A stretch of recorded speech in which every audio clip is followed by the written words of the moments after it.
idara ya wanawake kanisa la Mazimbu. Mama Amos pamoja na binti yake walikuwa ni wenzetu. Baada ya msiba huu, tuna utaratibu wa kwenda kutoa pole. Pole yetu tutaipeleka kwa mama. Poleni sana. Asante.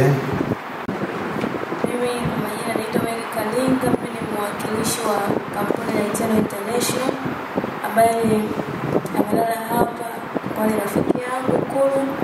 Tumefanya kazi pamoja, lakini nimekuja kumwakilisha kutoa salamu za rambirambi kwa mama Bani, sababu kipindi tupo hapa Morogoro tulishirikiana sana kabla hatujaondoka kule Dar es Salaam.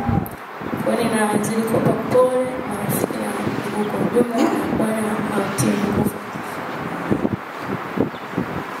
Naifuata sasa ni baba wa kijana Yesu Kristo.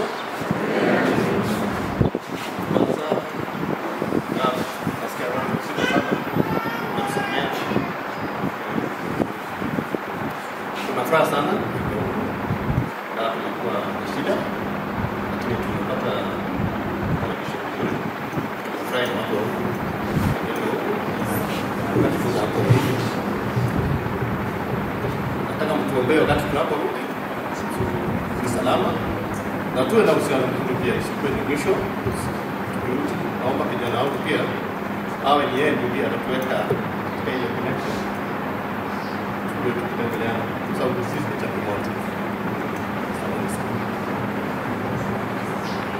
Mungu awabariki sana. Basi baada ya salamu hizo, sasa tunamkaribisha ambaye amejiandaa kwa ajili ya historia ya marehemu. Karibu sana. Tenda kusoma wasifu wa marehemu. Walioba Amos Jackson alizaliwa mnamo mwaka 1994 katika hospitali ya mkoa wa Morogoro. Alianza masomo yake ya awali mnamo mwaka 2001 katika shule ya St. Monica. Kisha kujiunga na elimu yake ya shule ya msingi mnamo mwaka 2002 na kuhitimu darasa la 7 mwaka 2008 katika shule ya msingi Kiona Magorofani, kisha kupata elimu yake ya sekondari katika shule ya wasichana Mrimba na kuhitimu mnamo mwaka 2012. Baada ya hapo alijiunga na chuo cha ualimu na kuhitimu masomo yake ya ualimu katika chuo cha St. Joseph mnamo mwaka 2015 na kufanya kazi katika shule ya St. Mary. Baadaye alipata masomo ya fani mbalimbali kama vile ufundi, mapishi na mapambo yaliyomsaidia katika shughuli zake za ujasiriamali, lakini pia na sehemu mbalimbali ambapo alifanyia kazi. Mnamo mwaka 2010 Walioba Amos Jackson alibatizwa katika kanisa la Adventista wa Sabato Mazimbu. Lakini pia mwaka 2022 mwezi wa 12 tarehe 10 Walioba Amos Jackson alifunga ndoa na ndugu Naftali Ole Tipia katika kanisa la Adventista wa Sabato Springfield Eldoret nchini Kenya. Historia ya ugonjwa. Marehemu alianza kuumwa akiwa nchini Kenya. Alikutwa na tatizo la mvurugiko wa homoni uliopelekea mwili wake kuwa mzito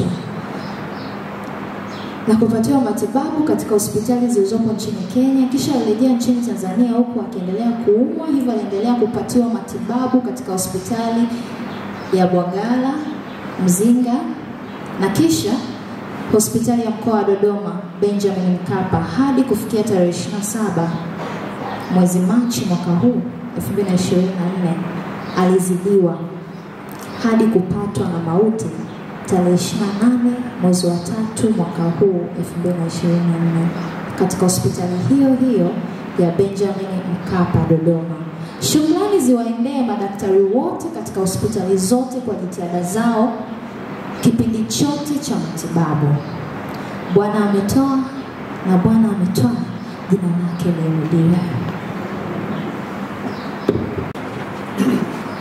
Basi tunashukuru kwa historia hiyo ambayo inaonyesha maisha ya marehemu, na sasa ni kipindi kizuri cha kuweza kusikiliza neno la Mungu kutoka kwa mchungaji King Jeremia, mchungaji wa mtaa wa Mawasiliano. Leo yuko hapa naye amesema nitawaunga mkono katika msiba huu. Karibu sana.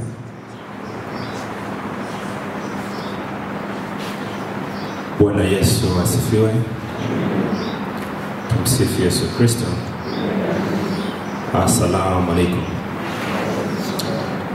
Awali ya yote nipende kumshukuru Mwenyezi Mungu ambaye ametupatia nafasi mimi na wewe kuwepo mahali hapa. Lakini pia nipende kutoa pole kwa mume, wazazi, ndugu, jamaa na marafiki kwa msiba huu ambao umetukuta. Mungu wetu wa mbinguni akawe ndiye faraja kuu katika wakati huu mgumu ambao sisi sote tunaupitia. Hilo ndilo kuu ambalo tunaweza kulisema. Lakini pia nitoe shukrani kwa uongozi kuanzia mchungaji wa mtaa huu wa Mazimbu, wazee wa kanisa, washiriki na wote ambao kwa kweli wameguswa na msiba huu na wamekuja kuleta faraja za kibinadamu kwa familia hii iliyopo mbele yetu.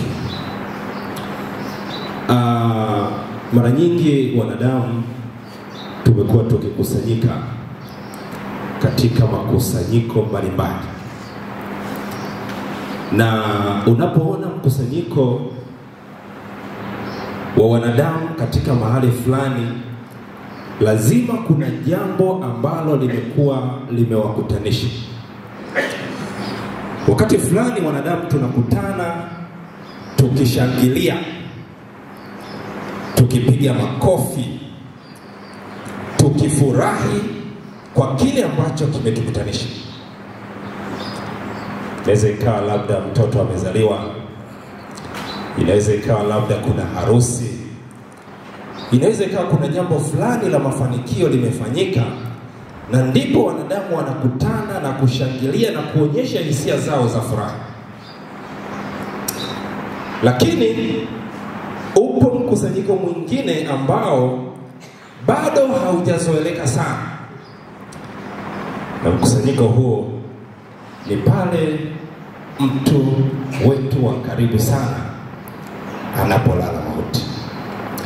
Katika mkusanyiko wa aina hii tunakuwa na huzuni, tunakuwa na majonzi, na wakati fulani hivi unajihisi kukata tamaa. Mauti haijazoeleka bado tangu pale wazazi wetu walipoanguka katika bustani ya Eden. Nimesimama mbele yenu kukucha. Tufumbe macho tuombe. Baba yetu mwema na Mungu wetu wa mbinguni, tunakushukuru sana kwa wema na wingi wa fadhili zako. Umefikia wasaa wa watoto wako kusikia kile ambacho Bwana umekusudia kunena pamoja nasi. Roho wako Mtakatifu akawe pamoja nasi, kwani tumeomba na kushukuru katika jina la Yesu. Amen. Kwa kaida ya kanisa la Waadventista wa Sabato, mara nyingi tunapokutana katika mikutano hii hatushughuliki sana na mwili ambao umelala. Na ibada hii ya faraja sio ibada kwa ajili ya huyu ambaye amelala. Tunashughulika na sisi ambao tunasikiliza. Bwana Yesu asifiwe. Kwa hiyo hii ibada sio ibada kwa ajili ya waliokufa. Ni kwa nyie, ni kwa sisi, ni kwa wewe, ni kwa mimi ninayesikia. Sasa jambo la kwanza ambalo tunapaswa kulifahamu mimi na wewe ni kwamba mwanadamu yoyote aliumbwa na Mungu. Bwana Yesu asifiwe. Hello. Twende kwa pamoja. Mwanzo 2 na ule mstari wa 7. Bwana Mungu akamfanya mtu kwa mavumbi ya ardhi, akampulizia puani pumzi ya uhai, mtu akawa nafsi hai.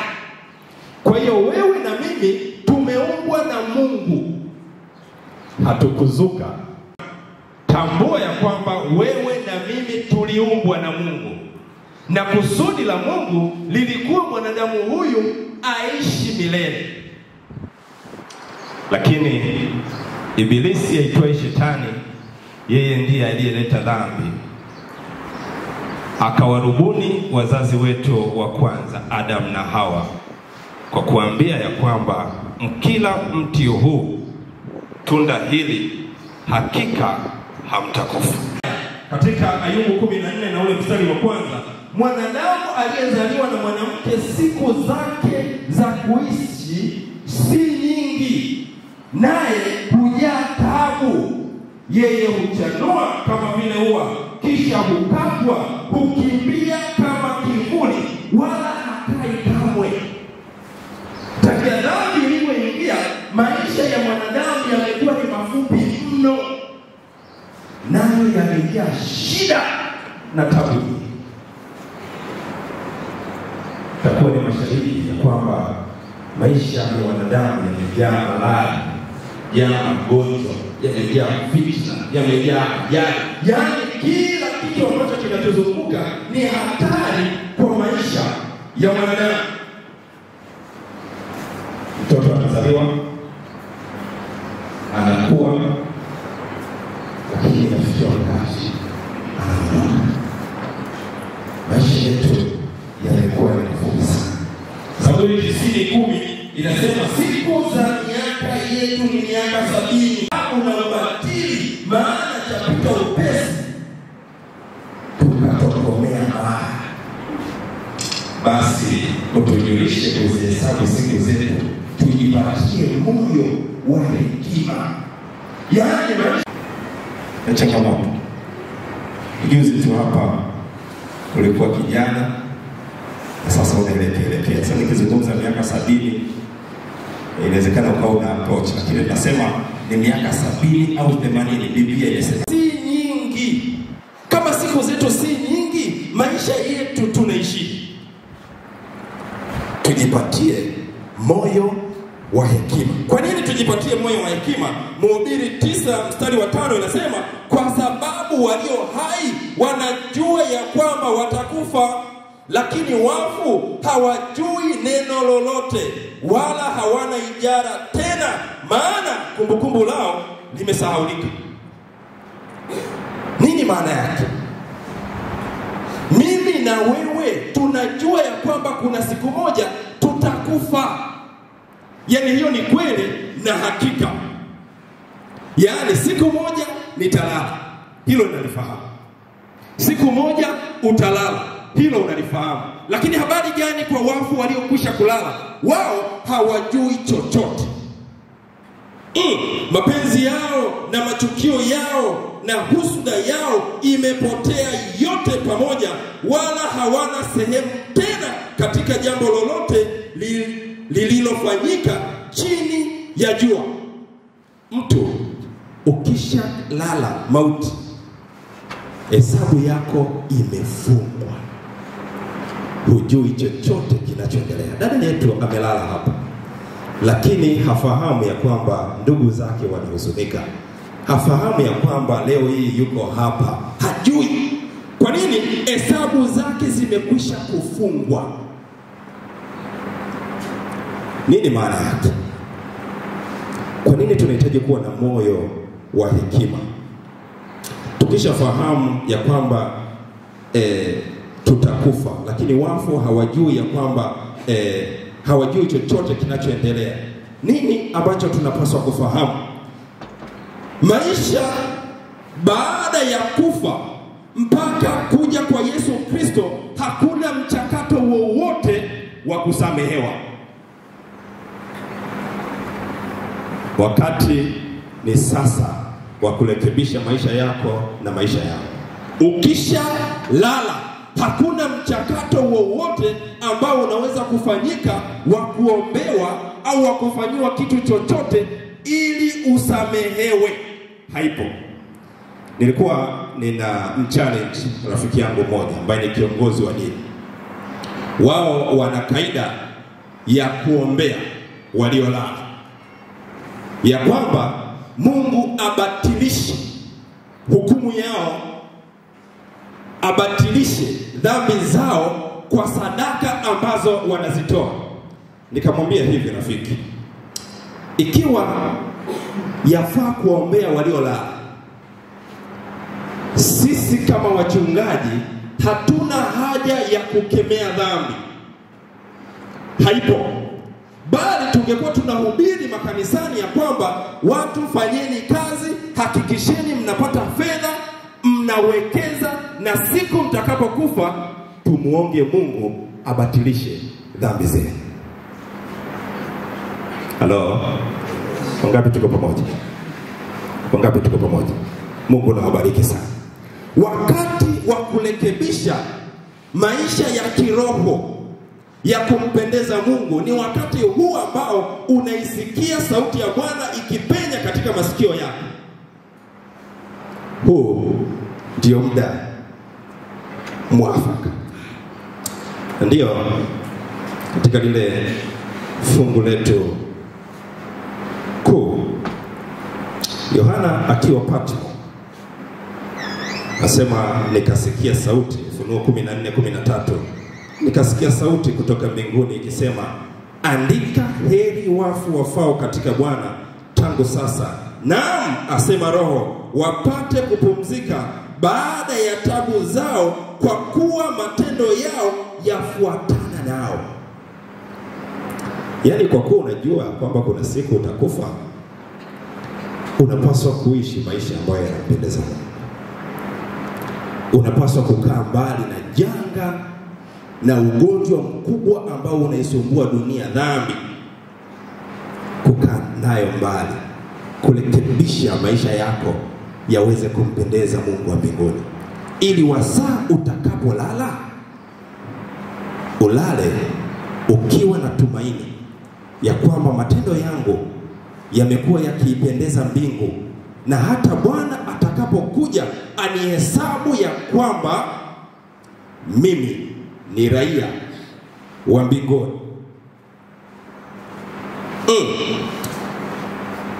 Yohana 14 na ule mstari wa kwanza na wa pili, neno la Bwana linasema, Yohana kumelia mahali nitakuja tena niwakaribishe kwangu, ili nilipo mimi nanyi muwepo. Bwana Yesu asifiwe. Hii ni ahadi ambayo Yesu Kristo aliitoa kwa wale wote ambao wameitika kwake, ya kwamba nyumbani mwa Baba yake kuna makao mengi. Kama sivyo ningaliwaambia, maana naenda kuandalia. Basi mimi nikienda na kuandalia mahali, nitakuja tena niwakaribishe. Yesu anarudi hivi karibuni.